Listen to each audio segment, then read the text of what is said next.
것 같은데요. 아이고, 요즘에 이 줌이 기록한다고 그 영어로 자꾸 얘기를 해서 당황을 하네요. 네, 예스 했습니다. 네, 저는 기독교 환경교육센터 살림의 유미호인데요. 그 함께 읽고 싶은 책이어서 읽자고 얘기는 해놓고 사실 다시 한번 읽고 들어왔어야 되는데 그러지 못하고 분주한 마음으로 들어와가지고 조금 죄송한 마음을 지금 갖게 됐습니다. 그런데 사실은 이 얘기를 해놓고 한 번도 기후 문제를 제 머리나 가슴에서 논 적이 없고 늘 제 감정이 오르락내리락 하면서 막 열정적으로 뭘 했다가도 어느 순간에 저 밑으로 떨어져 가지고 어떻게 주체할 수 없는 상황 가운데서 늘 그렇게 살아오면서 또 그 가운데서 감당해야 할 일이라고 생각되는 것들을 사람들과 더불어 교회와 더불어 하다가 왔기 때문에 뭐 결코 뭐 이 책을 다시 한번 보지 않았지만 충분하게 아까 이호재 목사님 얘기하신 걸 들으니까 뭐 미안해할 필요 없다 이런 생각이 들더라고요. 그냥 책 그 자체를 읽으시게끔 했던 것만으로도 이제 의미 있는 거 아니었나 생각이 들고요. 특별히 제가 조은하 교수님에게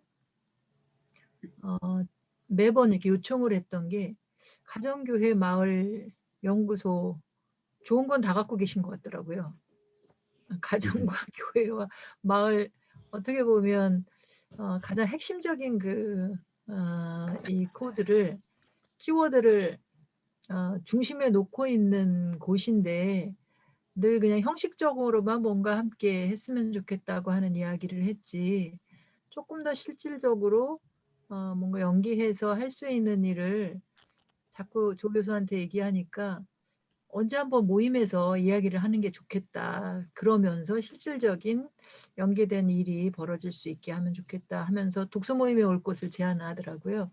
그래서 무슨 책을 하겠느냐라고 했을 때 아무 주저함 없이 기후교회라고 꼽았습니다.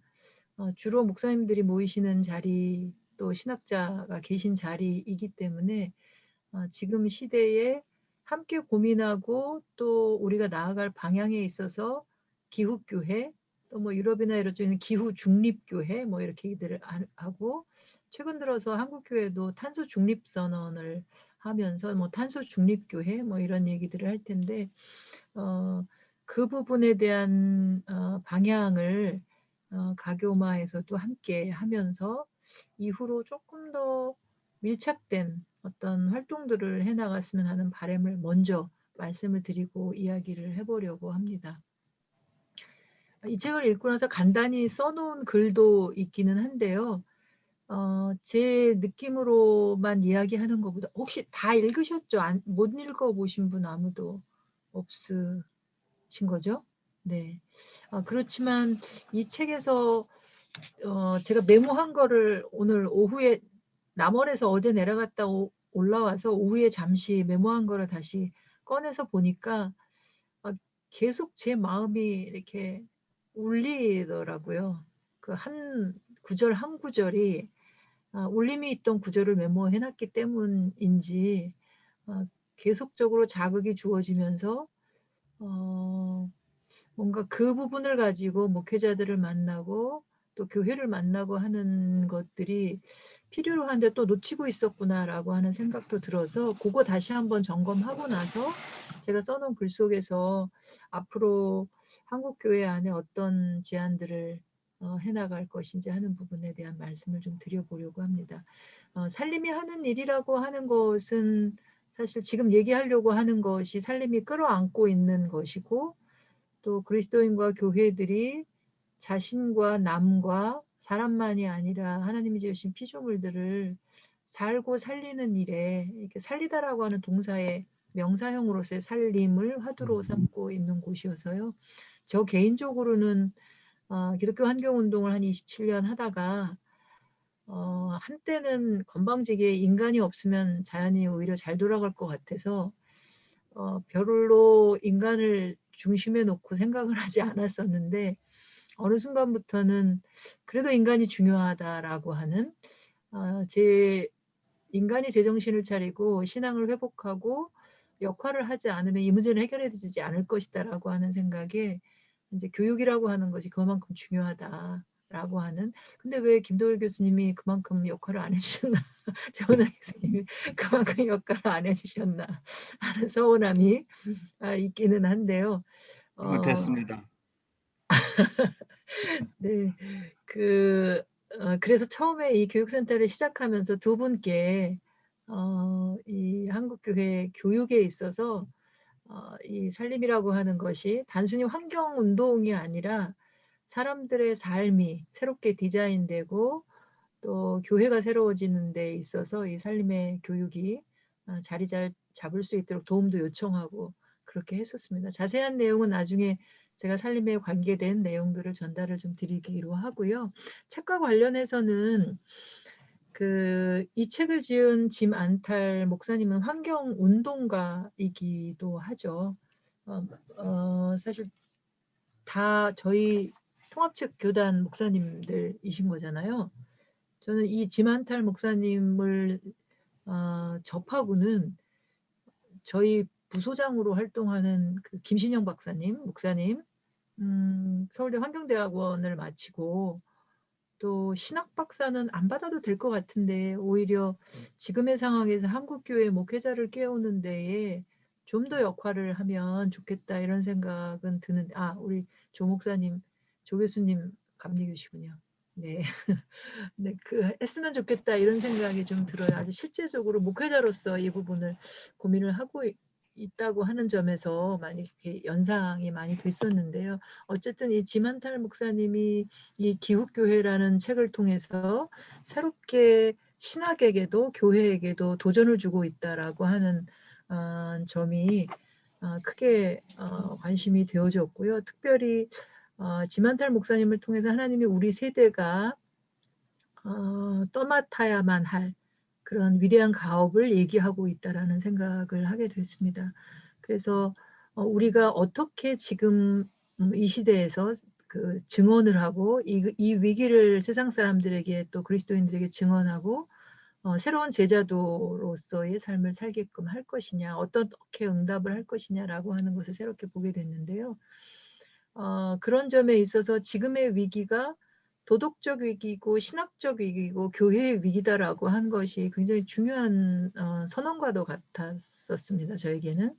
그래서 교회가 이 도덕적 위기 시대, 신학적 위기 시대, 교회적 위기 시대에 무엇을 할 것이냐라고 하는 점에 있어서 저는 이 상황 그 자체가 위기라고 하기보다는 개인적 내지는 사회적 이기심과 탐욕과 자만이 위기다라고 하는 그 자체가 우리에게는 커다란 위험이다라고 하는 부분에 공감을 했고, 그러면서도 동시에 지금의 위기를 그냥 간단하게는 한 30년 전부터 이 위기가 얘기돼 왔지만 머리로는 인정을 해오면서도 또 과학적으로도 기술적으로도 인간의 책임이 이미 90% 이상 인정되고 있음에도 불구하고 머리로만 인정을 해왔지 받아들이지 않은 그런 사실들이 지금껏 위기를 악화시켜 왔다라고 하는 점에 있어서 봤을 때에 굉장히 그리스도인으로서 교회로서 부끄러움을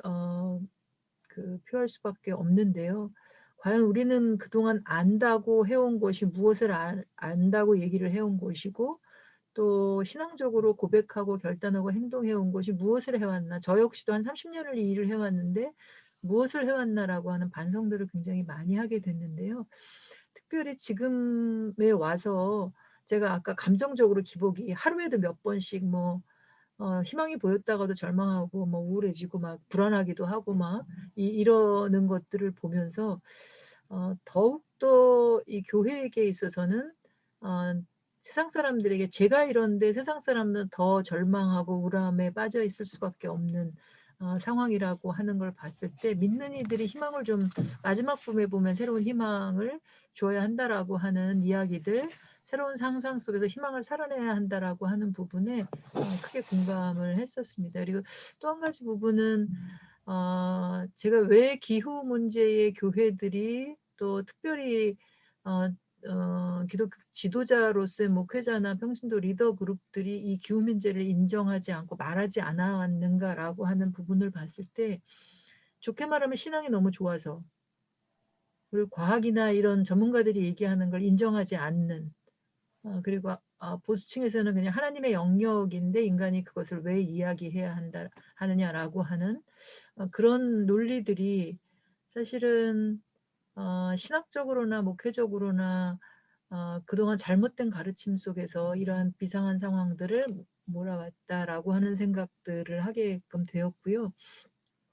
그리고 지금의 위기 상황들이 특별히 던지고 있는 질문 중에 그 지만탈 목사님이 얘기를 하시는 것이었는데, 어떤 딴 분이 얘기한 걸로 이렇게 인용이 되었던 건지 기억이 나지는 않는데, 이제는 개인적인 실천을 지적하는 사항이겠지만 개인적이 되는 것을 멈추라라고 하는 이야기들을 하는 것을 보았었습니다. 그 16살, 올해 17살이 됐을 것 같은데, 툰베리가 할 수 있는 만큼 한다는 것은 지금은 있을 수 없다, 희망이 없다라고 얘기를 하거든요. 할 수 있는 것 그 이상의 것을 상상하고 행동해야 한다라고 얘기를 하는데, 교회가 지금 그러한 질문에 새로운 방식으로 어떻게 살아야 할지 답할 수 있어야 한다라고 하는 생각들을 해보게 되고요. 더불어서 과학과 신학이 조금 더 이 기후 문제에 적극적으로 대화하며 응답할 수 있는 부분에 대한 신학적인 어떤 작업들이 좀 필요하지 않을까, 이런 생각들을 해보게 됐습니다. 그리고 또 한 가지는 그 분명하게 성경상에서는 모든 것이 연결돼 있고 연결돼 있는 것을 보고 참 좋다라고 얘기했음에도 불구하고 많은 사람들이 인간이 고의 자리에 있다라고 하는 부분들을 깨우기가 어려운 점들이, 저는 교회로 나가면, 교회 가서 얘기를 하다 보면 늘 어렵게 느끼는 부분이기도 한데요. 그 연결돼 있다고 하는 것, 끊어져 있는 부분들을 어떻게 재연결시킬 것이냐라고 하는 것에 고민을 하게끔 하는 지만탈 목사님의 글들이 여러 곳에 있었는데, 뭐 성경에도 쓰여 있지만 사랑으로 그것을 할 수 있다라고 얘기를 하기는 하는데, 사실은 성경에서 얘기하는 여러 가지 신앙적 가치들이 너무나도 많이 왜곡돼 있기 때문에 그것을 새롭게 정립시킬 수 있는 노력들이 좀 필요하다라는 생각들을 많이 하게 됐었고요. 그리고 교회의 사명들을 보는 데 있어서는 그리스도인 한 사람 한 사람이 누구냐, 그리고 그 그리스도인들에게 이웃을 사랑하라고 했을 때 그 이웃이 누구냐라고 하는 것에 대해서 끊임없이 묻고 답하게 하는 것이 필요하다고 얘기를 하고 있는데, 이 기후변화가 바로 그 이미 끊어져 있는, 자기 자신과도 이웃과도 끊어져 있는 부분을 연결할 수 있는 어떤 기회를 줄 수 있는 그 때가 아닌가라고 보고 있는 것 같은데요. 그런 의미에서 역사적인 교훈으로서의 여러 가지 사례들을 잡았던 것들이 좋은, 어떤 그리스도인들에게 좋은 가르침으로 주어질 수 있지 않을까, 뭐 수도사라든가 보네퍼 신학자라든가 뭐 이런 분들의 이야기들이 좋은 사례가 될 수 있었다라고 하는 생각이 들고, 또 한 가지 관심이 가는 부분은, 저도 이것을 보면서 분명하게 그 확신을 하게 된 것이, 개인적으로 부름받는 것이 아니라 지금의 시기는 공동체적인 부름이 필요하다. 그러니까 고백도 그렇고 부르심을 받는다고 하는 것이 공동체로서의 부르심을 받고 공동체 안에서 분별하는 것이 필수적이다라고 하는 생각을 하게 됐습니다. 특히 한국 교회, 한국 그리스도인들이 실수하는 부분들이 분쟁도 많고 갈등도 많고 이런데, 개인적인 분별과 개인적인 그 분별 속에서 하는 행동들이 갈등을 야기하는 것들이 많은 것 같아서, 사랑으로 하나 되어 있는 공동체 안에서는 어떤 이야기도 다 가능하지만 그것이 공동체적으로 분별하는 훈련들이 너무 안 돼 있기 때문에 이 위기를 받아들이더라도 사실 너무 불안하고 절망되는 순간들이 많고, 때로는 뭐 부인하고 여전히 침묵하는 사람들을 보면 분노하게 되고 그리고 비판하게 되고 하는데 그거조차도 끌어안고 사랑으로 그 안에서 분별하기 위한 끊임없는 소통. 그래서 언어라고 아까 신 목사님은 말씀하셨는데 저는 끊임없는 대화라고 하는 생각이 들었어요. 그래서 그 그룹영적 지도라고 얘기를 해야 될까요? 그러니까 그 끊임없이 영적으로 깨어서 대화하는 그런 시간들을 가질 수 있도록 해보는 것이 필요하겠다라고 하는 생각이 들었고, 여기서는 지만탈은 그래서 영성적으로 카이로스의 순간을 맞는 것, 지금의 코로나라고 하는 상황도 그럴 텐데 이 시기를 기회로 맞아서 신학적으로 다시 한번 뭐 새로워질 수 있게끔 하고 영적으로 새로워질 수 있게끔 하는 부분들에 대한 얘기가 굉장히 관심이 갔었고요. 그런 점에서 그러니까 지금의 위기 시대의 교회들이 관심을 둬야 할 것, 역점을 둬야 할 과제 중에 지속성을 지켜나가기 위한 것에 관심을 두는 것.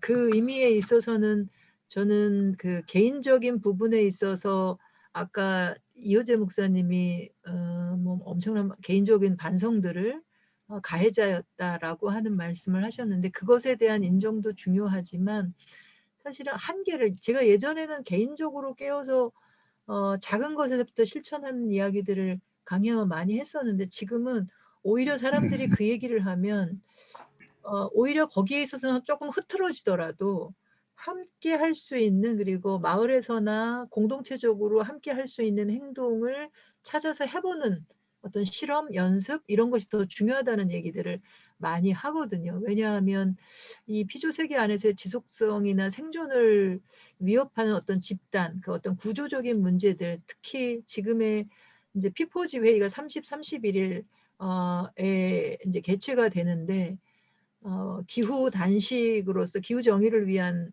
녹색당 그 젊은 청년이 단식을 지금 11일째 오늘로 하고 있는데 석탄 화력 발전소를 우리나라에 7개를 지금 신규로 또 짓고 있고 베트남이나 인도네시아에 3개를 수출을 하거든요.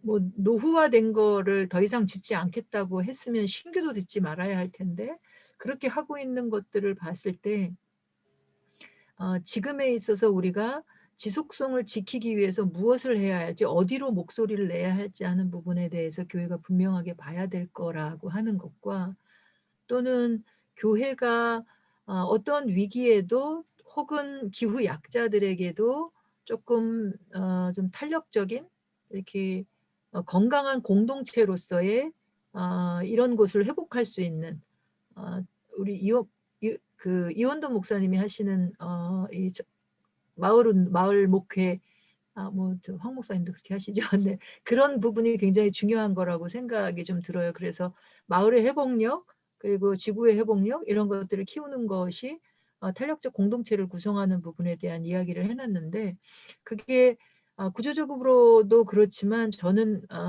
최근 들어서 이 마음 공부라고 해야 될까 마음의 회복력을 좀 갖게끔 하는 그런 것들이 필요하다 싶어서 여기에서 이제 언급되는 것이 그 뒷부분의 얘기가 나왔나요? 이제 회복이라든가 뭐 이런 등등 이렇게 열거돼 있는 것들 다 보셨으니까 제가 뭐 말씀은 안 드리고 그렇게 넘어가도록 하겠고요. 그리고 불의를 강화해 가고 있는 부분에 있어서 영적으로 그 깨달아 가도록 하는 훈련이 필요로 하다는 생각이 드는데 저희는 그래서 근 1년을 한국 샬롬 영성 훈련원하고 매주 몇 사람들이 한 10분 정도가 모여서 생태 영성 훈련을 위한 워크숍을 진행을 해왔어요. 이제 1년쯤 해온 것을 작은 워크숍으로 이제 개개인들이 어떻게 훈련을 다른 사람들과 같이 할 것이냐라고 하는 것을 발표를 하고 한 10분 정도를 또 모셔서 또 한 번에 이제 1년의 여정을 가려고 하는데 저는 이 위기 상황을 그리고 우리가 거룩하게 분노해 가는 것들을 열린 가슴으로 영적인 가슴으로 끌어안는 것들이 필요하다고 하는 것에 저는 공감하고 이제 기후 약자나 이 기후 정의 문제를 교회가 정의로운 전환을 위해서 목소리를 내는 것도 중요하지만 사실은 일반 시민사회 환경단체에서도 이 소리 내거든. 정의로운 전환 이야기를 하기 때문에 전 마을에서든 뭐 개인적으로든 이 생태 영성의 부분에서 좀 이 교회가 역할을 해야 한다라고 하는 생각들을 많이 갖고 있고요. 그리고 시민 불복종이라고 하는 것도 사실은 충분한 관상 가운데 있을 때에 이 사회적 행동으로, 사회적 영성의 행동으로 나아갈 수 있으리라 생각하기 때문에 그 연기되는 것이라는 생각을 좀 해봤습니다. 그리고 저는 소로우가 이런 말을 했었는지 모르겠는데 이 책에서 발견한 부분으로 보면 그 가장 적게 다스리는 정부가 가장 좋은 정부다. 내지는 가장 좋은 정부는 전혀 다스리지 않는 정부다라고 하는 부분. 이게 어떻게 보면 저희가 작년에 지구 돌봄 서클을 통해서 제가 필요해서 한 건데 평화교육하는 쪽에서 서클 프로세스로 이렇게 둘러앉아서 감정과 생각과 주장을 서로 나누는 그런 시간들을 갖는 것이 신뢰와 지지를 회복하기 위한 것인데 그것이 있다 그러면 그 어떤 말을 하더라도 존중하면서 들어주고 또 지지해 주면서 함께 이루어갈 수 있지 않을까라고 하는 생각을 하게끔 하는 이야기들을 좀 제가 주의 깊게 봤었고요. 그리고 또 하나의 부분은 이 교회 사명과 역할 부분을 많이들 공감을 하셨을 테니까 이제 응답하는 부분으로 그냥 넘어가려고 하고요. 5장에 있어서 그 제자도라고 하는 부분으로 저는 그 종교적 이데올로기처럼 변해버린 이 제자도에 관한 부분이 새롭게 재개념화되어야 한다라고 뭐 이 제자도 부분만 아니라 다른 부분도 좀 그렇게 전환해가는 부분들이 좀 필요하다라고 하는 생각들이 좀 드는 것들이 좀 많았어요. 이제 저희가 그 며칠 전에 책을 출간한 게 지구정원사 가치사전이라고 25가지의 가치 단어를 신학자들이 재개념화하는 작업들을 했거든요. 50명의 신학자들이 우리 조 교수님도 함께 해서 책을 냈는데요. 거기에 보면 여러 가지 가치 단어들이 있지만 이 책에서는 뭐 성장이나 소비나 발전이나 중독이나 과잉이나 편립, 무시, 뭐 어떤 두려움 뭐 이런 것들을 조금 더 새롭게 좀 탄력적인 회복력이 있는 단어들로 바꾸어낼 수 있게끔 하는 이야기들을 하고 있는 점들을 이제 예배라고 하는 거 흙의 성사라고 하는 부분으로 어떻게 전환시켜 갈 수 있을지 하는 부분들에 대한 설명들이 저에게는 좀 좀 주목이 되는 부분들이었습니다. 특별히 그 부분에 있어서 제게도 많이 도움이 되고 있는 것은 분주한 중에도 잠시라도 자연에 머물러 보는 시간. 뭐 아까 김 교수님이 하루에 10,000보를 계속 걷고 계시다고 말씀을 하셨는데 그 순간순간에 참 좋다고 하셨던 거기에 머물러 있을 수 있게끔 하는 것이 동시에 그 위기를 인정하게끔 하는 것과 동시에 반드시 필요한 작업이다라고 하는 생각이 들었고 그리고 설교라고 하는 부분 저는 이 한국교회 목회자 부분이 이게 신학교가 신학교의 역할을 제대로 못해 주셔서일까요? 그 목회자분들이 역할을 잘 못하는데 또 정말 설교가 새로워질 수 있을까라고 하는 네, 새로운 설교가 나올 수 있을까? 좋은 설교물을 전달한다고 그 설교가 제대로 사람들을 의식과 행동과 뭐 이런 거를 좀 바꿔낼 수 있을까? 뭐 이런 약간 회의적인 뭐 제가 설교할 사람은 아니기 때문에 뭐 덜 고민하긴 하지만 남편이 하는 설교를 듣고 있으면 어떤 때는 저 설교를 통해서 많은 사람들이 저는 어떤 때는 그 설교를 들으면 제가 감동이 될 때가 있거든요. 생태적인 설교가 아니어도. 근데 사람들은 안 변해요. 그러니까 이게 그 설교가 어떻게 작용하는 걸까라고 하는 생각들을 해보면서 이분이 설교가 중요한 이야기들을 하면서 설교를 듣고 싶어 하지 여기 약간 번역이 약간 이상한 듯한데 제가 원문을 보지는 못했는데 그 이유를 설교를 듣고 싶어 하지 않기 때문이고 그리고 또 하나는 무언가 행동을 취해야 한다는 건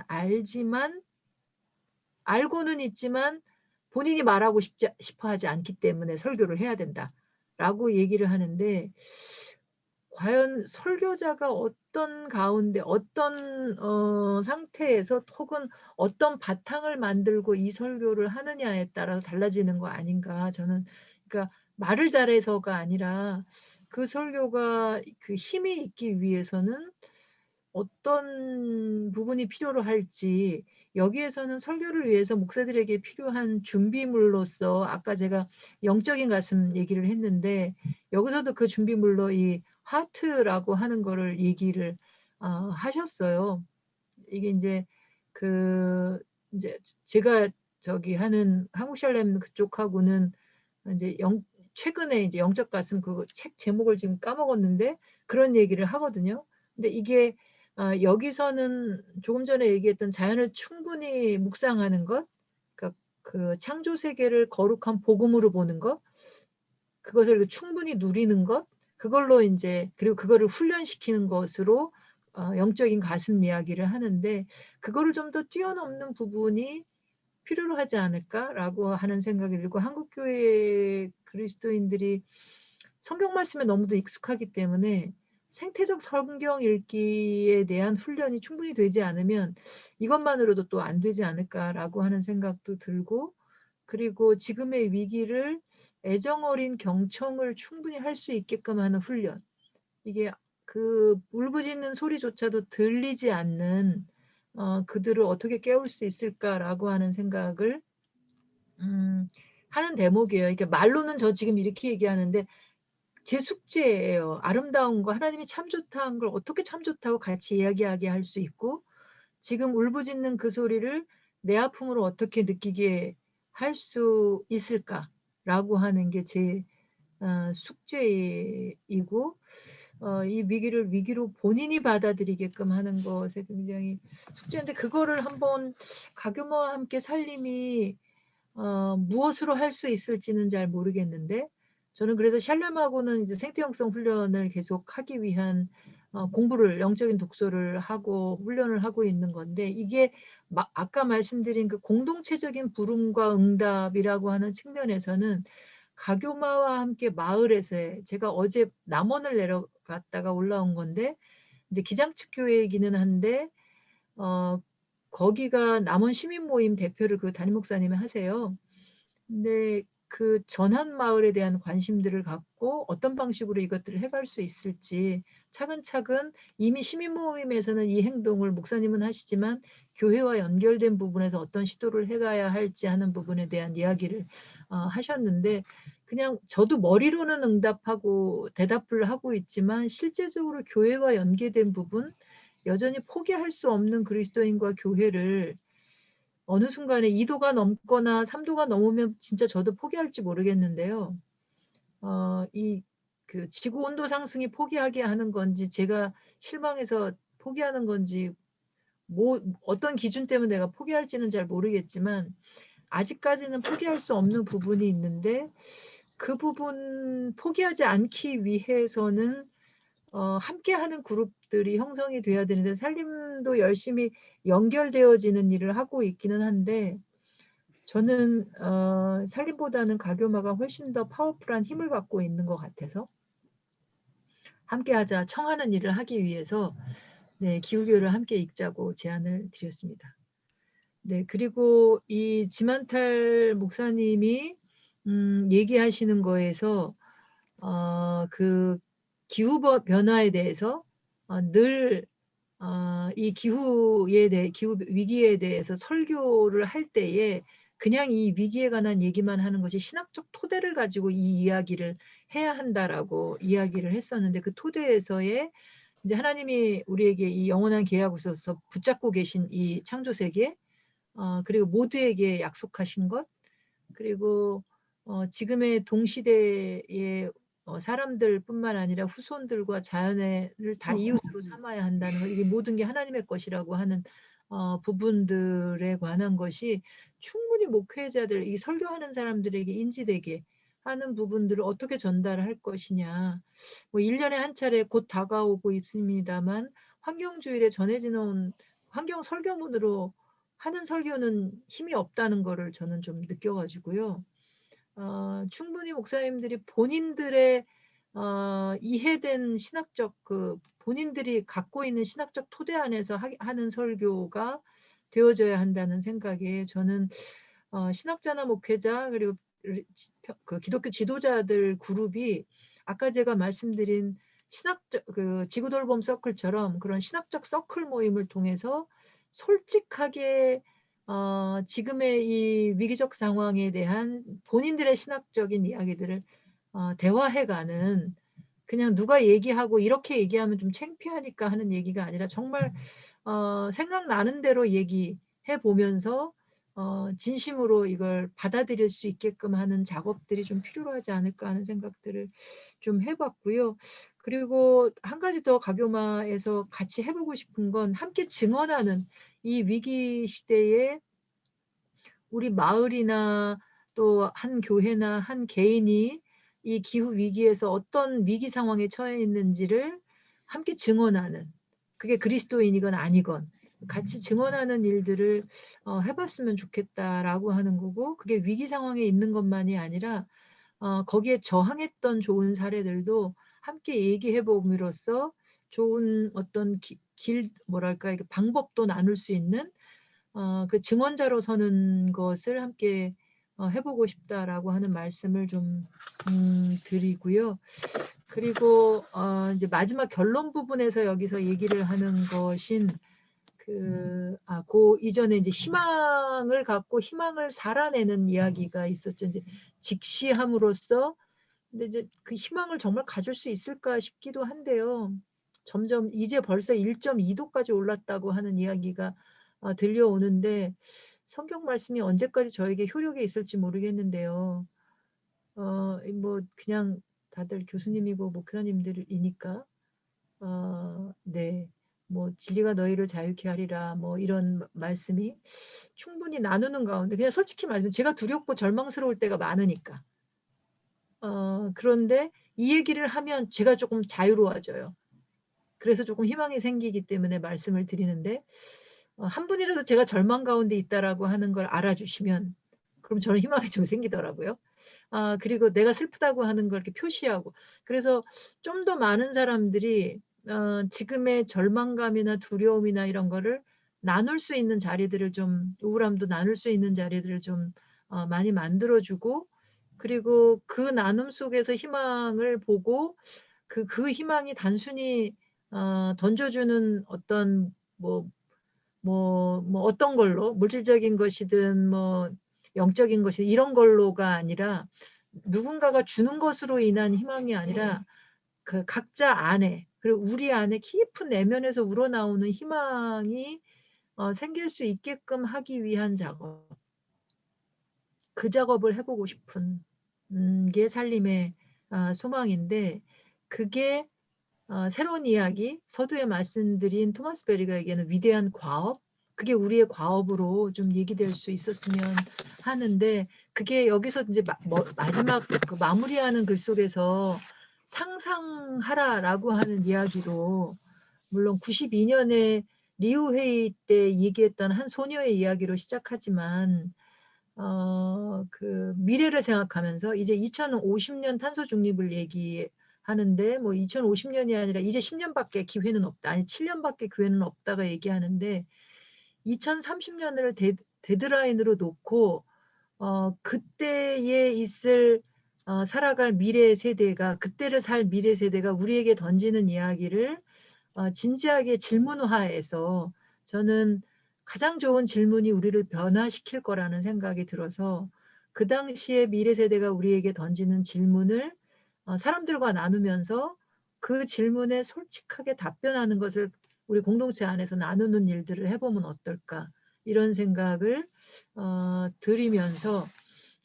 구체적으로 이제 우리 지금 한국교회 안에서 마을교회로서 아니면 마을교회 안에 몇몇 교회들이 연합해서 해볼 만한 거리를 이제 살림이 지금 해가고 있는 일이기도 한데요. 그것을 좀 제안을 드리면, 앞서서도 몇 가지 제안을 하기는 했지만, 첫 번째는 위기를 받아들이게 하기 위한 대화 모임들, 그 지구돌봄 서클을 할 수 있는 분들을 몇 사람 좀 찾아내서 이미 훈련된 분들이 있어요. 그런 걸 잘할 수 있는 분이 계신데 저희가 좀 이렇게 매뉴얼화 해 놓은 것이 있으니까 그런 대화를 이어가는 것을 해 봤으면 좋겠다 싶고, 그 가운데 위기를 받아들이게끔 하는 일이 이루어지게끔 하는 거 하고요. 또 한 가지는 좀 기도하는 운동을 했으면 좋겠어요. 기후 기도 운동으로 중보 기도하는 것으로써 뭐 매일 1 분이든, 그리고 한 달에 한 번 정도, 저희는 이제 크리스천 어스 아워라고 하는 걸로 한 달에 한 번 15 분은 내 삶을 성찰하는, 하나님 앞에 이웃 앞에 자연 앞에 서 보는 시간. 그리고 내가 나를 합리화하면서 적당하게 하고 됐다라고 하지는 않았는지, 그 어린 소녀가 얘기했던 것처럼 내가 할 수 있는 만큼 그 이상의 것은 무엇인지 묻는 시간을 한번 가져보게 하는 것과, 그리고 인제 세 번째라고 하면 실질적인 탄소 중립을 하는 교회, 기후 교회, 기후 중립 교회는, 그러니까 탄소 중립은 막 이산화탄소로서만의 중립을 얘기한다면, 메탄가스나 뭐 먹거리나 뭐 옷이나 뭐 이런, 그리고 건물이나 그리고 교통이나 이런 것까지 다 포함시켜서 기후 중립 교회를 이루어 간다고 했을 때에, 제가 쪼금 있다가 그 채팅창에 올려 놓겠지만, 한번 요번 거부터 지금 몇몇 교회들이 공동 주최를 하는데요. 황영선 목사님은 인제 탄소 중립과 쓰레기 제로 교회에 공명교회가 이름을 넣고 참여를 했는데, 이제 공동 주최라고 하는 건 우리 교회가 그 문제를 끌어안고 거기서 나오는 과제를 실현해 보겠다고 하는 건데, 탄소 중립과 생태 전환 교회를 위한 워크숍을 지금 준비 중이에요. 3일 동안 2 강좌씩 해서 진행되는데, 우리 교회의 책임을 고지서로 찾습니다. 전기요금, 가스요금, 수도요금, 그리고 쓰레기 배출량, 먹거리까진 못하는데 이제 종이 사용량, 뭐 이런 고지서를 놓고 실질적으로 그 고지서가 무엇을 말하는지를 찾고, 그리고 그에 따른 감축량을 설정을 해야 되는데, 감축량 설정하는 것은 탄소 중립 2050이 있으니까 50% 줄이기 위한 전략을 짜는 걸로 하는데, 지금 우리 교단에서도 뭐 과천교회나 덕수교회가 인제 많은 사람이 들어올 필요도 없고 교회 고지서를 갖고 와야 되는 거예요. 집 고지서는 가정에서 줄일 수 있는 건 한계가 있어요. 근데 교회도 사실은 한계가 있고 산업 구조 자체 석탄화력발전소를 꺼는 게 중요한데, 일단은 그래도 기후교회, 기후중립교회를 이루어야 하니 교회의 책임을 한번 본다는 측면에서 고지서를 들고 1 년치를 들고 와서 한번 확인하고 토론하는 시간을 가져보려고 하는데요.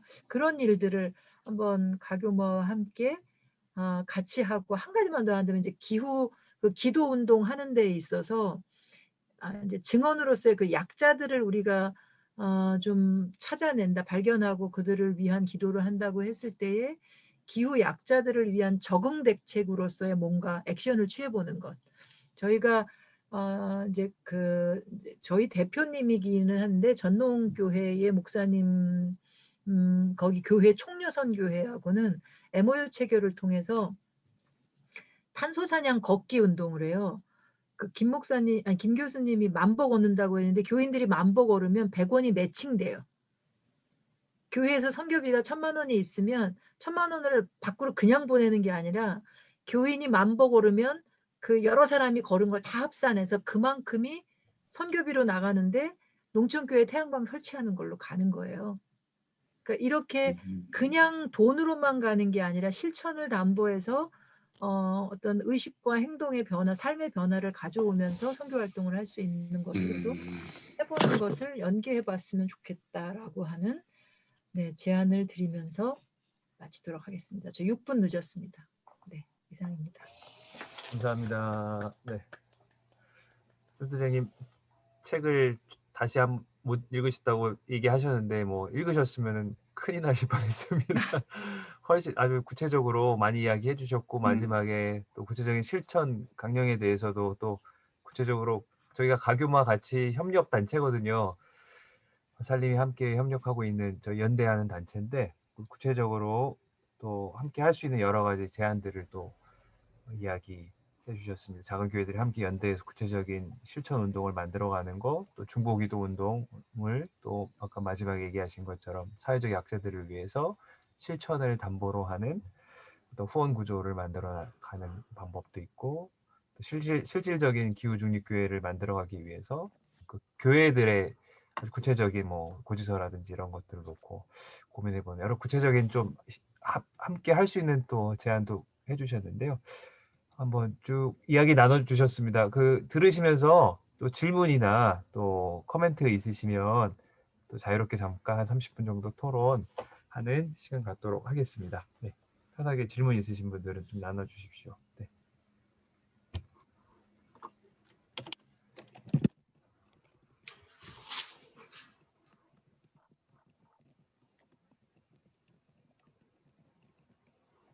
그냥 대화를 여는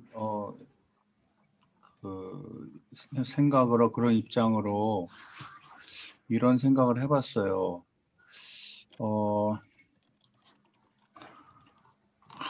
하나는 이제 일반적인 그 저를 비롯한 많은 그 한국 사람들의 성향 중에 하나가 뭔가 빨리빨리 해서 결과를 봐야 되는데, 이 기후 교회에서 얘기하는 그야말로 이거에 대한 시급성을 느껴서 막 설교도 하고 기도도 하고 가르치기도 하고 또 때로는 이제 불복종 운동도 해나가고 뭐 이런 이게 굉장히 긴 숨으로 지금 해야 된다는 그런 어떤 강박관념이 있을 수 있다는 생각을 했고, 우리는 뭔가 빨리 쇼부를 봐야 이 강단에서도 이 그런 설교도 해서 뭔가 좀 확 변하고 막 이래야 되는데, 그런 거에 대한 조바심이 일단 첫째 문제인 것 같고, 두 번째는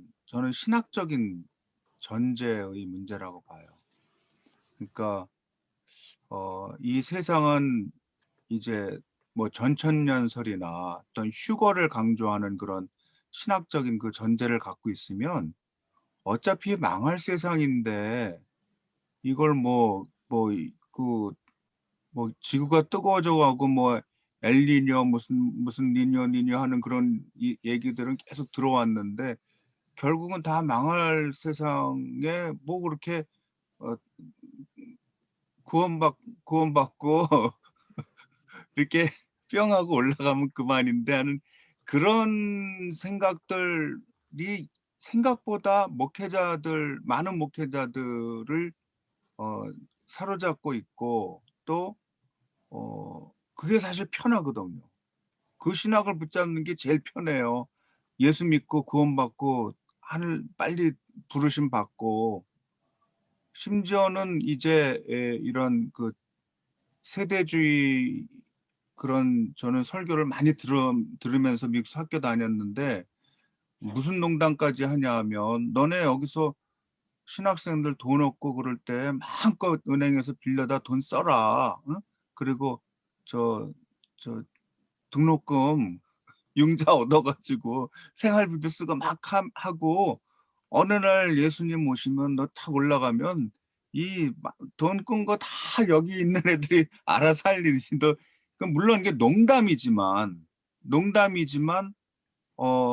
그런 조크 속에 깔려 있는 생각은, 이 세상은 지금 침몰해가는 배라는 그런 그 신학적인 전제가 한국을 비롯한, 저는 꼭 한국 사람이 그렇다는 것보다도 그런 신학적인 전제를 가지고 있는 목회자들, 또는 그거를 쉽게 또 딱 받아들이고 휴거 당하기 위해서 살아나가는, 예수 믿는 그런 어떤 그 전제를 가지고 있으면, 사실 가교만은 그런 거를 깨기 위해서 존재하는 연구소이기도 하고, 또 이 하나님 나라를 이 땅 위에 건설해 나가고 확장해 나가는, 하나님의 주권이 이 땅에서 이루어지게 하는 그런 입장에서 볼 때 신학적인 전제 자체가 다르거든요.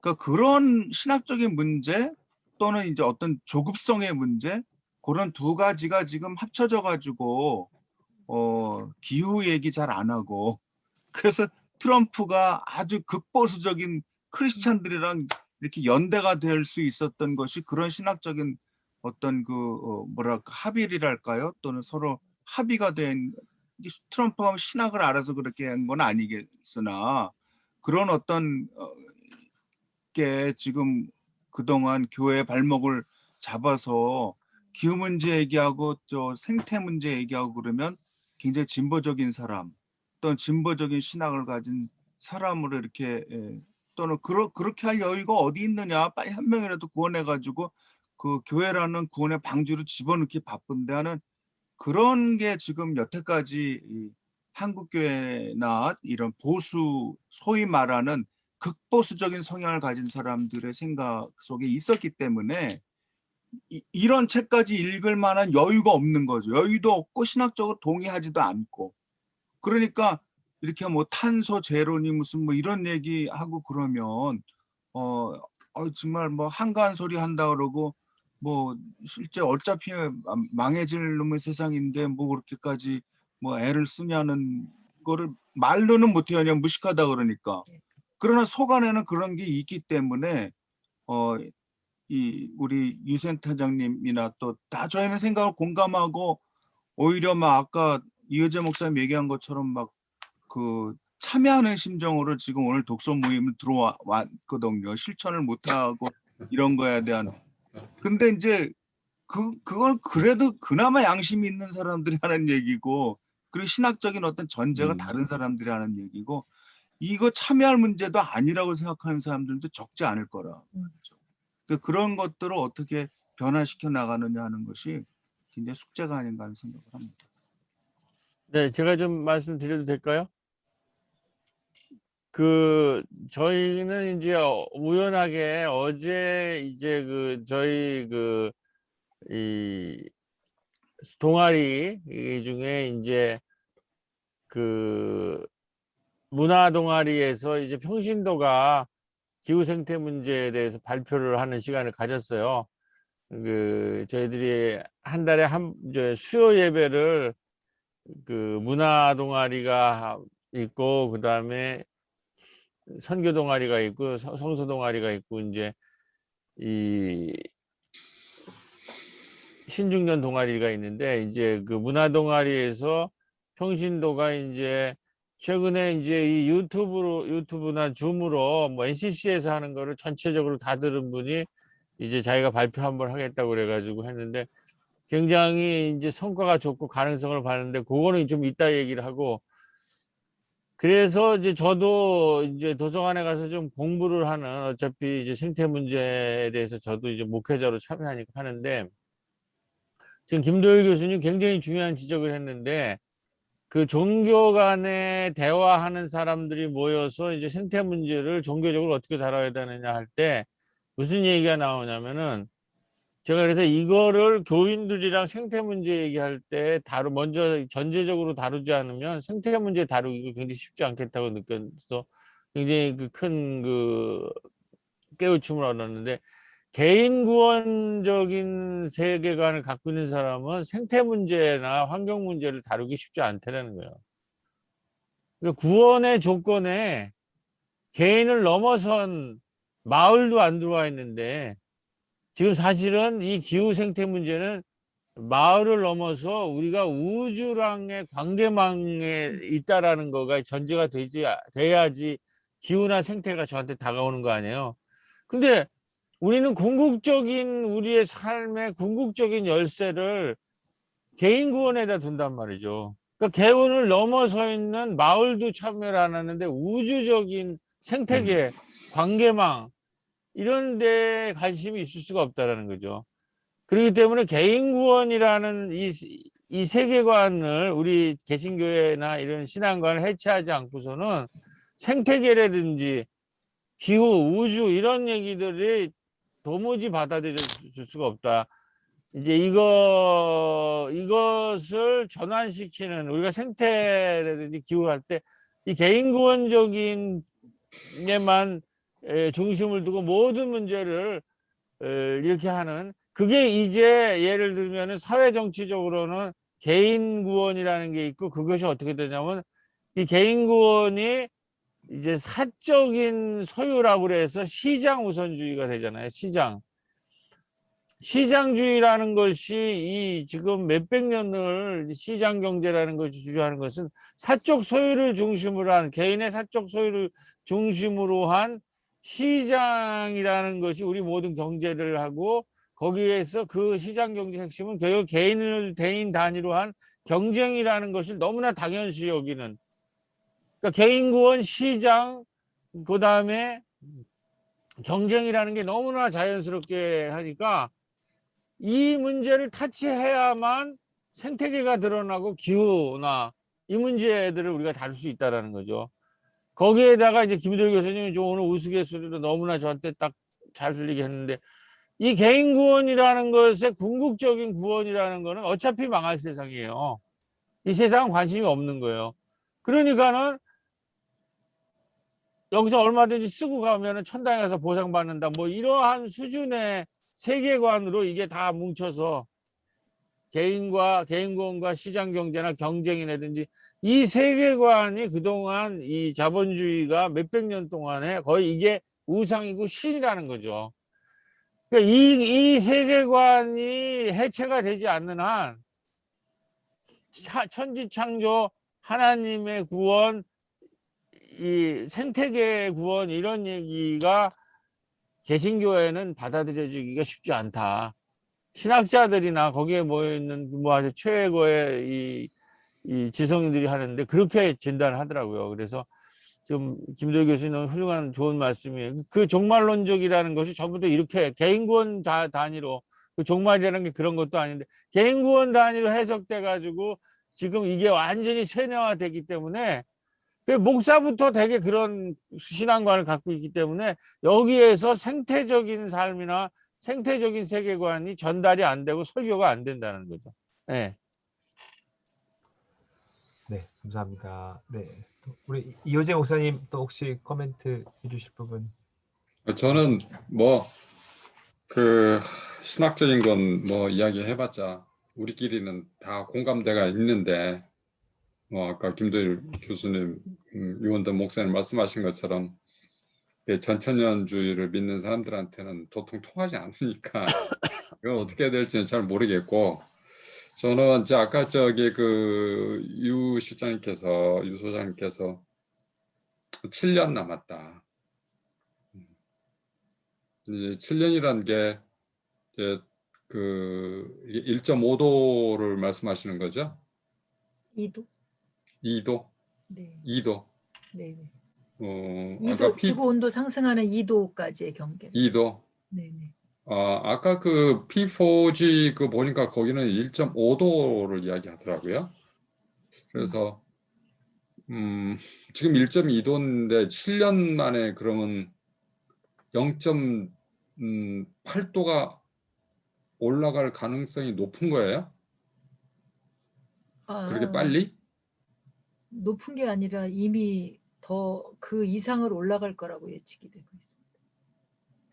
그러면 우리가 지금 할 수 있는 게 실제적으로 막을 수가 있는 겁니까? 그래서 신앙이 필요하고 희망을 불어넣어주는 교회가 필요하다고 말씀을 여기서 하고 있는 그런 생각이 들고요.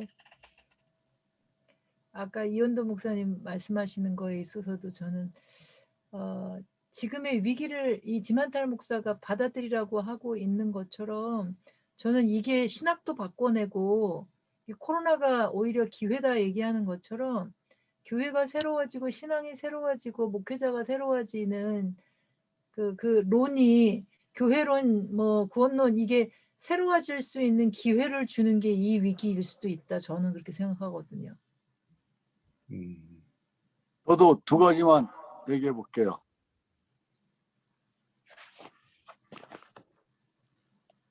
얘기해도 돼요? 네. 네, 교수님. 네. 네.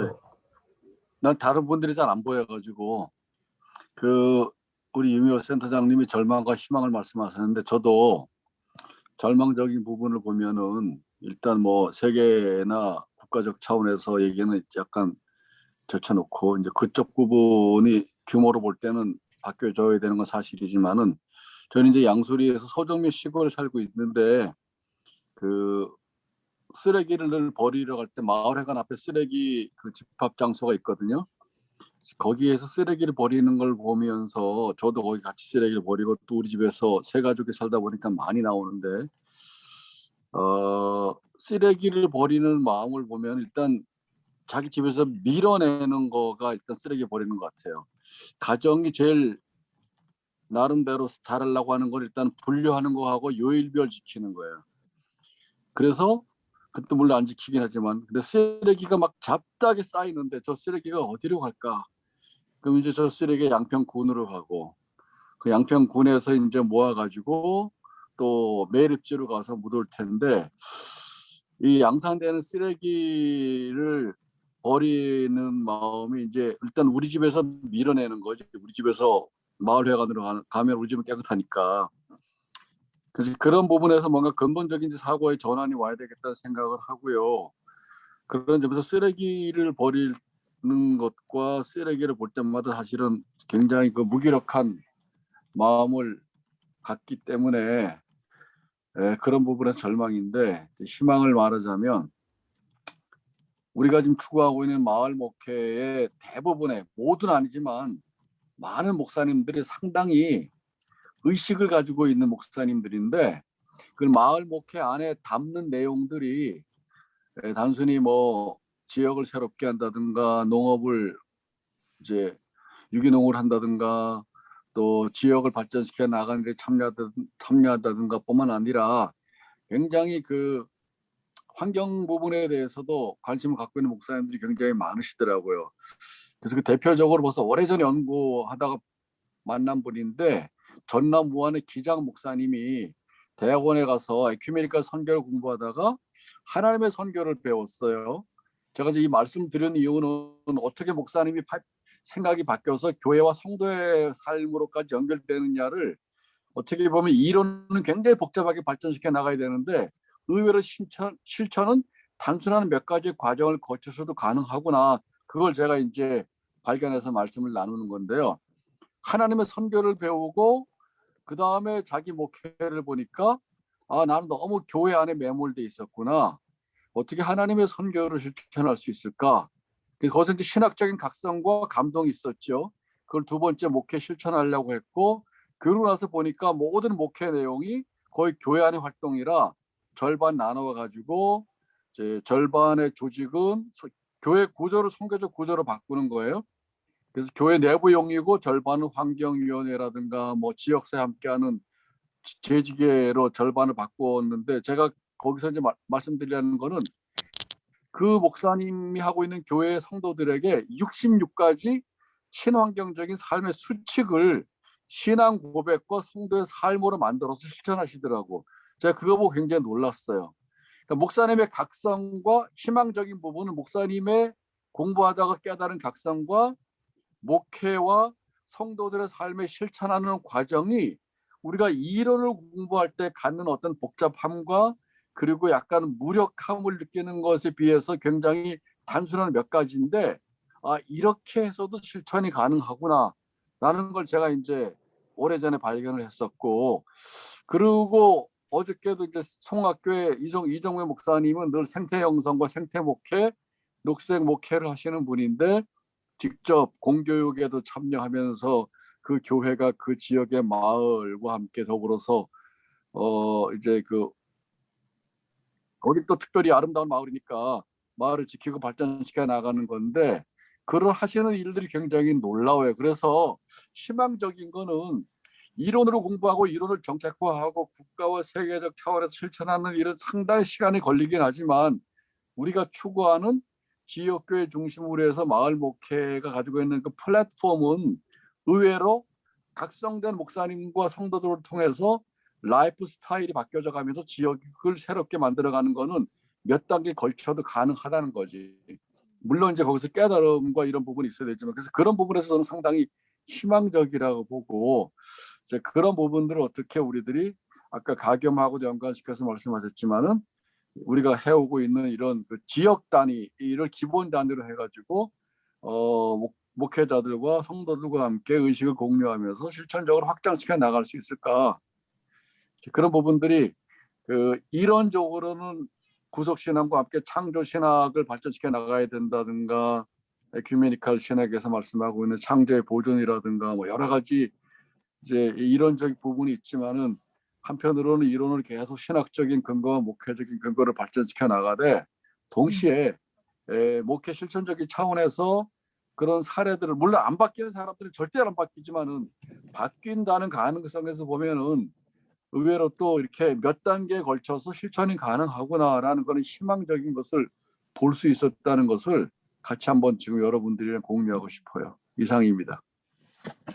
감사합니다, 교수님. 우리 신성 교사님 또 이야기 들으시면서 또 보태해 주실 이야기 있으시면 좀 나눠주시고 좋겠습니다. 네, 짧게 하겠습니다. 참 감사드려요. 사실은 생각을 많이 하지 못했던 부분인데, 저도 이원돈 목사님 말씀하시는 그 부분과 연결해서 이 책 가운데 가장 저도 마음에 참 깊이 남아 있었던 것이, 어떤 기후 변화에 대해서 개인이 할 수 있는 가장 어떤 중요한 것이 개인이 길을 멈추는 것이다라는 어떤 이 부분이, 이런 생각들이 어떤 가교마의 활동과 더불어서 희망을 갖게 하더라고요.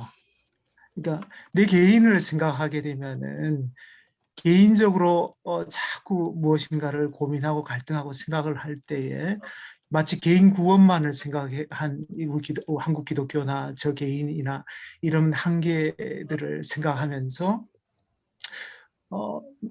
좀 어느 부분은 마음에 좀 우울하고 슬프고, 그런데 도리어 그 하나님의 선교에 대한 꿈을 도리어 갖게 됐고요.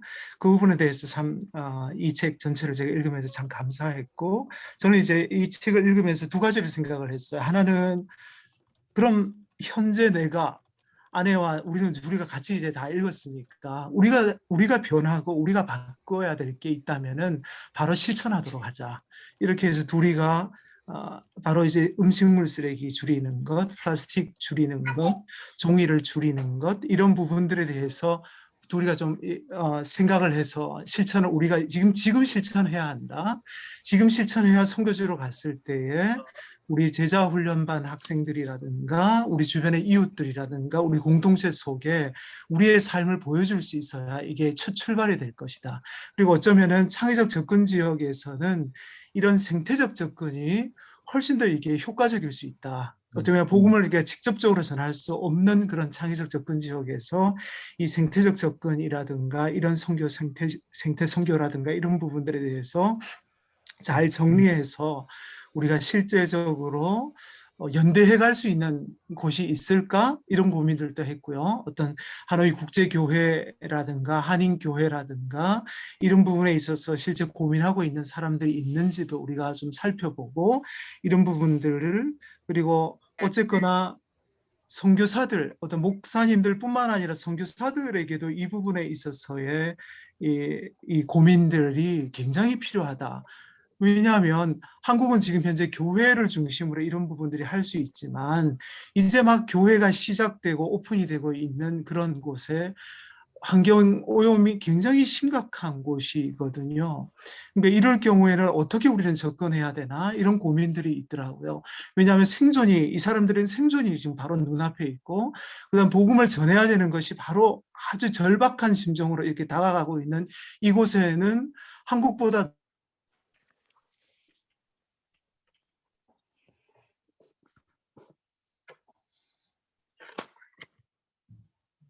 인터넷이 멈췄어요. 그 동네 인터넷이 잘 안 네네, 돼가지고. 끊어졌네. 여기 양평의 제일 산골에 살고 계셔서 끊어졌습니다. 네네. 그러면 조은하 교수님 먼저 잠깐 또 이야기 나눠주시고 또 연결되는 대로. 네네. 간단히 유미호 센터장님 아주 중요한 문제 제기와 더불어 그 동참을 요구하시는 말씀 너무 감사하게 잘 들었습니다.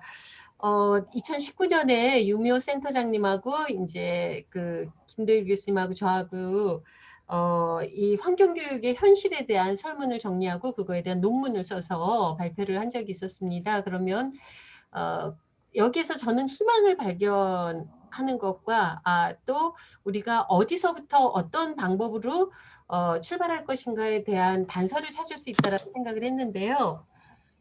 그것은 무엇이냐면 제가 경험한 바에 의해서 어떤 새로운 희망을 찾을 수 있다는 건 뭐냐면 제가 이러한 그 다음 세대에게 필요한 가장 시급한 것이라는 제목으로 보수 교단이죠. 백석의 교단이라든지 또 그다음에 합동측 교단이라든지 하는 데 가서 대예배 설교라든지 또는 부모 기도회에 가서 설교를 했는데 그 평신도들의 반응이 뭐냐면 왜 이런 이야기를 지금 저희들에게 해주셨습니까? 우리는 너무 듣고 싶었다는 거였어요. 전 깜짝 놀랐어요. 젊은 어머니들이 우르르 몰려오면서 왜 교회에서는 자기들은 현실적으로 또는 어떤 교양적으로 이런 기후위기의 문제들을 너무 밀접하게 접하고 있는데 교회에서는 그거에 대해서 이야기를 안 해주고 있었다는 거예요.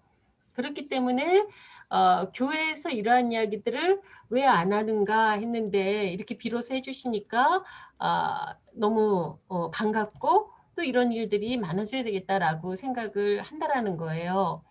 그것은 뭐냐면 뭐 이원도 목사님, 김대일 교수님 다 말씀하신 것처럼 오히려 평신도들의 그것들을 받아들이고자 하는 저변의 준비는 너무 훌륭하게 돼 있다라고 저는 느낍니다. 그런데 목회자들이 오히려 그 부분에 대해서 생각을 덜 하고 계시거나 또 이러한 그 어떤 조금 이 파편화된 그러한 그 이 어떤 관점에서 접근하기 때문에 그러한 것들이 좀 어렵지 않았는가. 그거는 그때 설문 정리에서도 보면 너무 환경교육이 중요하다라는 거는 93.2%가 나왔어요. 그런데 환경교육을 접해보지 못했다는 거예요. 그런데 그중에 4분의 1인 25%가 왜 환경교육을 접해보지 못했는가라고 한다면 교회의 지도자가 가르쳐주지 않았고 또는 반대까지 했다는 거예요.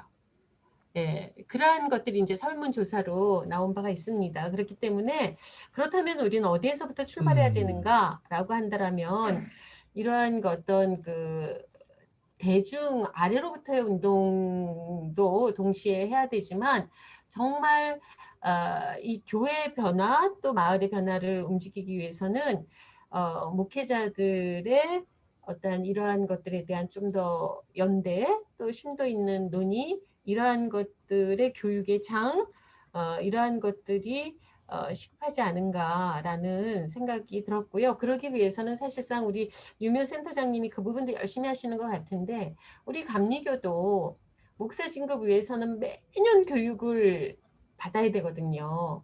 그런데 이러한 그 내용이 좀 들어간다든가 하는 것들이 아마 굉장히 전 중요한 포인트가 되리라 그렇게 생각을 하고요.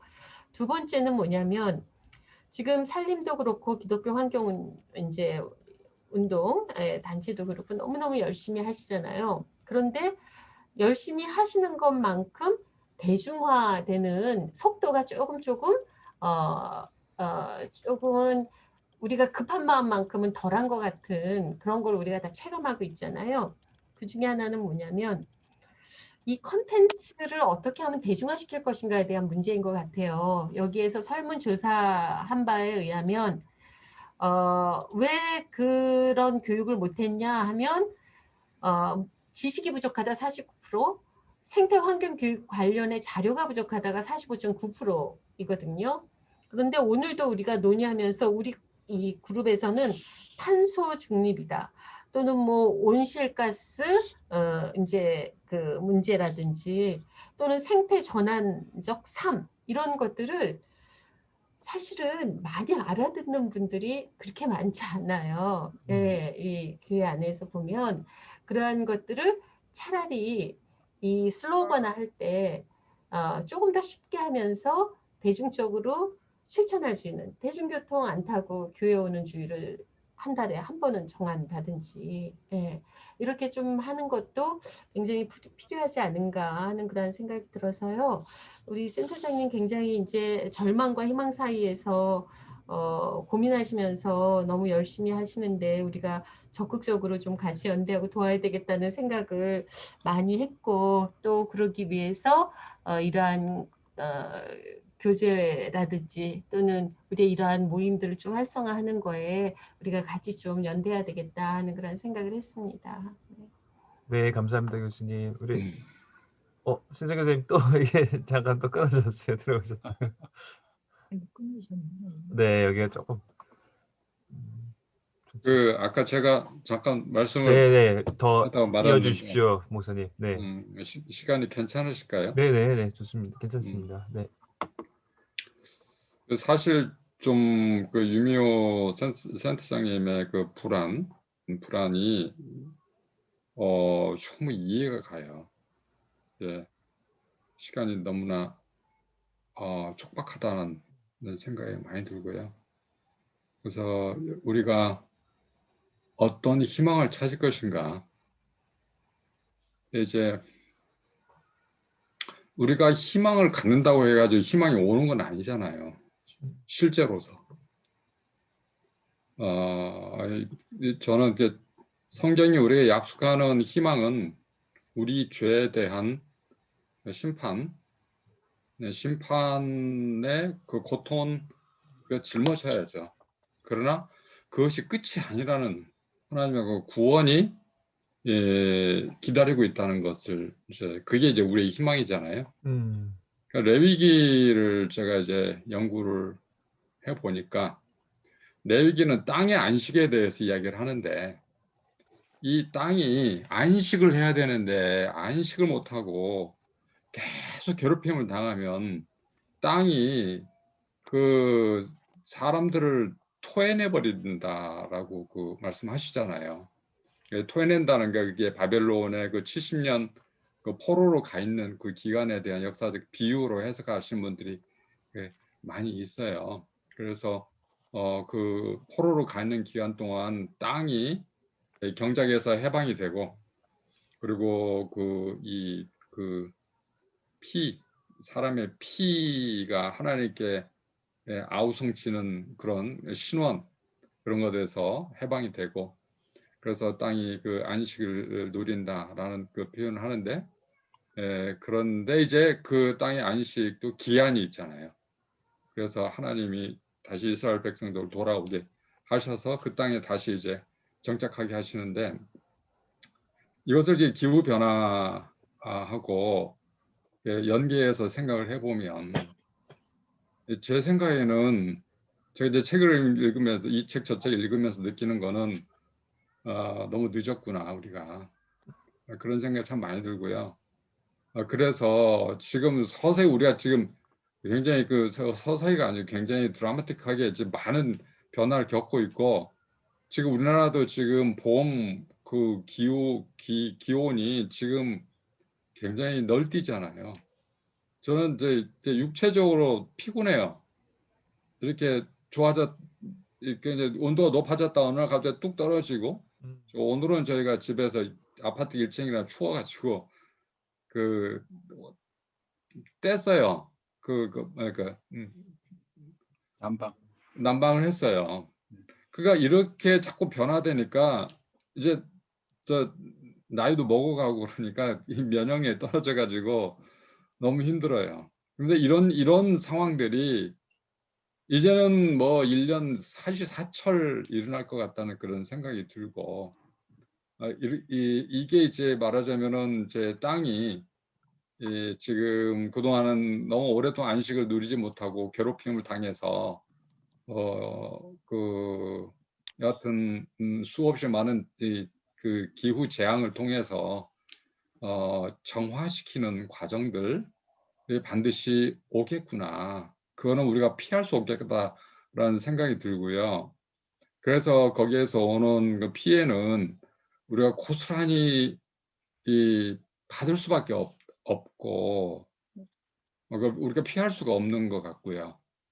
그럼에도 불구하고 하나님이 창조하신 세상은 좋은 세상이고 하나님은 창조의 세계를 완성하시겠다고 약속하셨기 때문에 우리가 지금 경험하는 이 기후 변화도 하나님께서 우리를 강제적으로 멈추시기 위한 하나의 그 도구이지 이것으로 이 지구를 멸망시키려고 하는 건 도구는 아니다라는 저는 확신을 하고요. 그것이 저에게 이제 그 언약의 말씀이 우리에게는 그게 이제 희망이 되겠죠.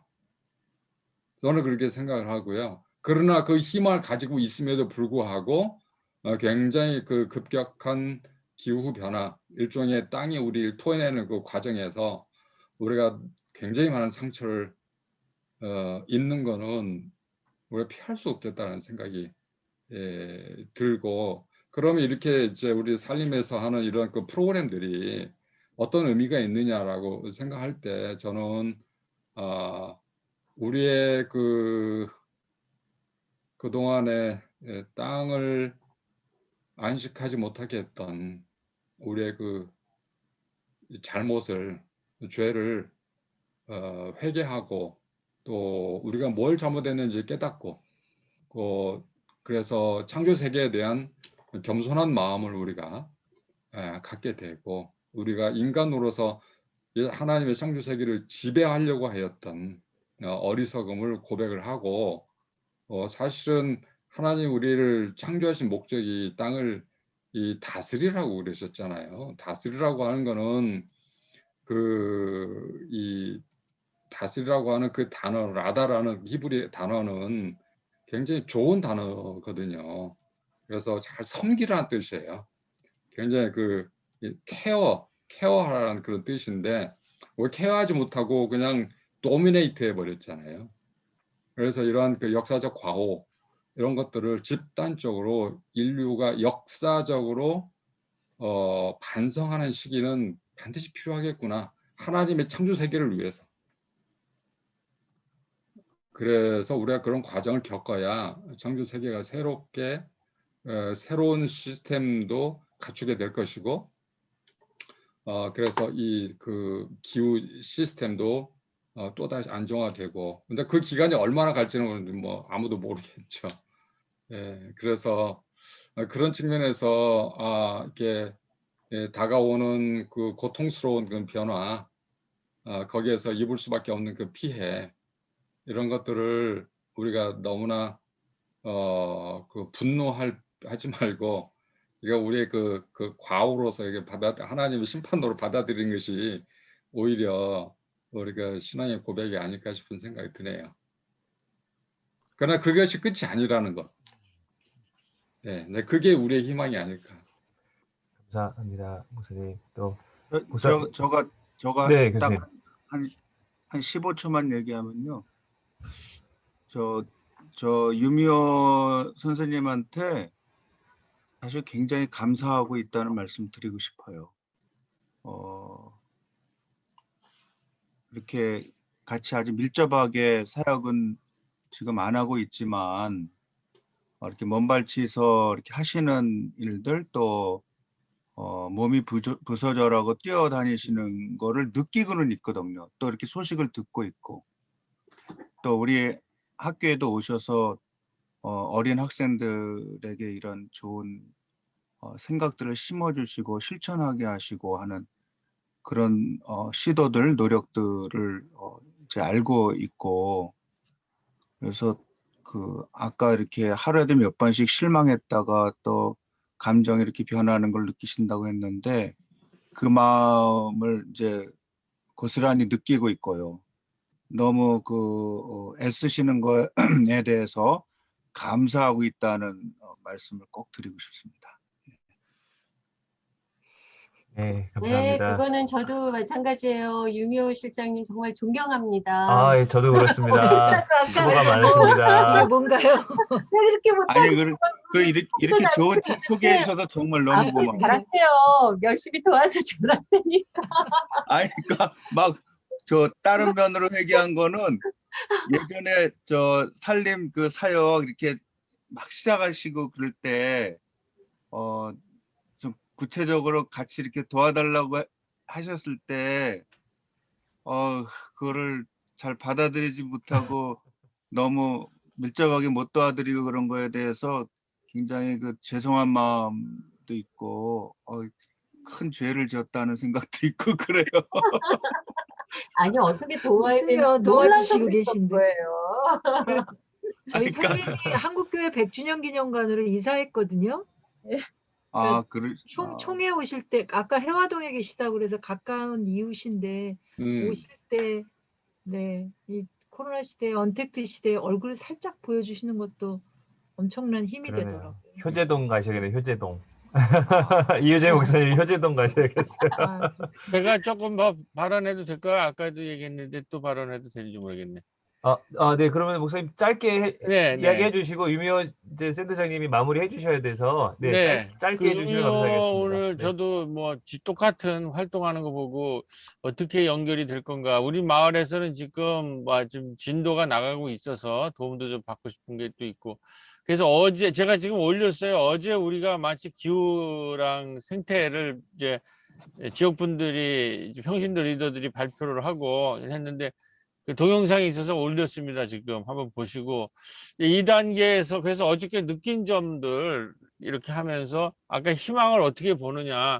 저도 아까 조은하 교수님처럼 오히려 평신도들이나 마을 주민들 어제 토론해 보니까 뭐 장바구니 하는 거, 텀블렛 갖고 다니는 거, 시장 뭐 하는 거 이런 거는 개인적 차원에서 다 물론 그런 분만 모여서 그런지 몰라도 열심히 하고 있더라고요. 그러면 우리가 이거를 뭔가 지금 컨텐츠 시대에 한 번 더 지역의 스타일이라는 것을 올려줘야 되는데 그래서 제가 이제 우리는 도시농부가 되거든요. 어제 그 도시농부 팀이랑 어제 놀라운 거는 도시농부 팀이랑 우리 문화 팀이 이제 만났어요. 그러니까 도시농부에 있는 분이 한 분이 초대가 돼가지고 원래 있는 문화팀이랑 또 마을 주민 부녀회장이랑 이렇게 해가지고 아주 그 놀랍게 했는데 다들 뭐 부녀회장님이고 그래서 다들 열심히 개인적 차원에서 얘기하더라고요. 그래서 제가 이제 거기에다가 우리가 도시농부까지 갖고 이렇게 마을에 문화 리더 10명, 돌봄 리더 10명, 생태 리더 10명이 목표거든요. 그래서 마을에 30명 정도의 이 리더들이 마을 활동을 하면 이제 방향 중에 하나가 녹색 마을이 돼야 된다. 이제 그런 얘기를 하니까 이제 좀 더 개인적 차원이 아니라 좀 더 지금 말하는 희망, 구체적 차원의 얘기가 되잖아요. 이제 그런 걸 어저께 경험을 했고 그래서 제가 마을 단위에서 제시할 수 있었던 거는 그 동영상 보면은 뭐냐면 이제 이거를 가지고 그 다음 단계 얘기는 햇빛 발전소로 가자. 우리 이제 옥상도 지금 텃밭도 열려 있으니까 그 도시농부 다음에 햇빛발전소에서 더 이렇게 하고 그 다음에는 이거 가지고 그렇게 되면 우리가 발언권이 생긴다. 시민사회나 이 부천에서 여기에 도시농부도 있고 햇빛발전소도 있고 마을의 건강 리더, 생태 리더, 문화 리더도 있으면 이거를 가지고 녹색마을에 대한 제안을 해서 부천시가 여기에 참여할 수 있도록 좀 이끌고 우리는 이걸 가지고 이제 녹색 마을이나 이런 것에 대해서 구체적인 좀 이제 꿈을 꾸자 그런 희망하는데 그런 얘기를 할 만한 지금 이제 조건이 됐어요. 그러면서 이제 제가 구체적으로 여기에 지금 이렇게 인식이 바뀌어지고 이런 마을을 즐겁게 하잖아요. 도시농부하고 뭐 예를 들면 이제 생태 리더들도 이렇게 교육을 받는다고 그랬을 때 그걸 가지고 이제는 산업이 이제 공장에서 굴뚝지대에서는 로봇으로 대치되니까 모든 세계 정상들이나 이런 것이 그린 뉴딜로 간다. 이것이 이제 미래의 산업도 이 녹색으로 바뀌어야 된다. 그린 뉴딜이라는 말이 쉽게 전달될 수 있는 게 아니잖아요. 옛날에 공항 때 루즈벨트 대통령이 그거를 하는 그 뉴딜로 해서 그들이 공항을 이겼는데 이제 코로나는 그 뉴딜을 갖다 쓰는데 녹색이라는 뉴딜로 해서 새로운 일자리로 이런 녹색이나 이런 마을 텃밭이나 이런 쪽에서 미래 일자리가 나오는데 우리는 여기에서 태양광이나 햇빛 발전소나 텃밭이나 또 여러 가지의 녹색 일자리 같은 것까지를 우리가 한번 해보자. 이제 그런 얘기를 했거든요. 이제 그렇게 되려면 그런 얘기가 지금 되는데 여기에는 이제 전문적 지식이 결합이 돼야 되는 거죠. 제가 지금까지는 끌고 갈 수 있고 여기까지는 하는데, 그래서 저도 여기 있는 리더들을 조금 더 전문적으로 아까 우리 유미원 선생이 얘기한 것처럼 생태적 영성, 그 다음에 여기 햇빛 발전소나 텃밭이나 이런 거를 해서 녹색 뉴딜 이런 거로 하고, 이게 한 교회만 되는 게 아니라 몇 개 마을이, 한 도시에서 한 3개에서 5개 마을이 탄생하면 한 도시를 움직일 수 있다고 생각을 해요. 지금 우리 건강 쪽에서는, 커뮤니티 케어 쪽에서는 이미 전주 사례가 건강 리더들을 훈련시켜서 150명의 전주시장이 이 건강 리더들을 육성시키겠다라는 걸 발표를 했어요. 그래서 우리 임종환 교수가 부천에서도 약대동 마을 중심으로 해서 건강 리더를 키워서 그거를 일자리로 만들겠다라는 게 시장들이 지금 하는데, 전주 그런 거 해서 그래서 이제 사회적 협동조합을 만들자. 근데 이런 사회적 협동조합 이런 건 전부 사회과학적인 언어니까 그것과 함께 저는 이제 오늘 생태적 영성으로 그렇게 신앙적이나 우리 정신적인 그런 생태계를 같이 만들어 갔으면 좋겠다라는 그런 이제 하는 건데, 그런 것에 대해서 구체적인 맵, 지도를 지금 결국은 제가 보기에는 가장 대중적인 거는 아까 조은하 교수님의 그 콘텐츠들이, 대중적 콘텐츠가 필요하다는 게, 이게 확산되려면은 결국 새로운 콘텐츠들이 나와야 되는데 그 지도가 나와야 된다고 생각하거든요. 근데 지금의 그것에 정부 쪽에서 추진하는 가장 강력한 거는 2025년까지가 4년이 남았죠. 우리 지금 이 마을에 있는 임종환 교수님이 하는 얘기인데, 정부는 지금 돌봄 마을로 가겠다라는 거거든요. 근데 이 돌봄 마을과 환경생태 마을이 결합이 돼가지고 마을의 생태 리더들, 문화 리더들, 돌봄 리더들을 키워야 되고, 어저께 해보니까 서로 이게 우리 마을에서는 교환이 돼가지고 서로 되더라고요. 그래서 이거를 생태 쪽도 좀 강력하게 마을 단위로 돌봄 운동과 생태 운동이랑 연결을 해서 강력한 이제 그림을 가지고 구체적으로 개별 단위로 하는 것이 아니라 몇 개 사례를 만들어서, 지금 아까 조은하 교수처럼 우리 해보니까는 다 준비가 돼 있더라고. 어저께 토론을 해보니까 뭐 시장 바구니나 뭐 텀블러 가지고 다니는 거 이런 실천은 다 돼요. 그 다음 단계가 뭐냐? 그리고 이제 도시농부 텃밭 문제, 그 다음에 그거 그린 뉴딜, 그리고 이런 데는 어쩐 정신적인 무장이, 생태적 영성으로 무장돼 있고, 이 돌봄과 문화와 영성이라는 거, 이게 삶이잖아요.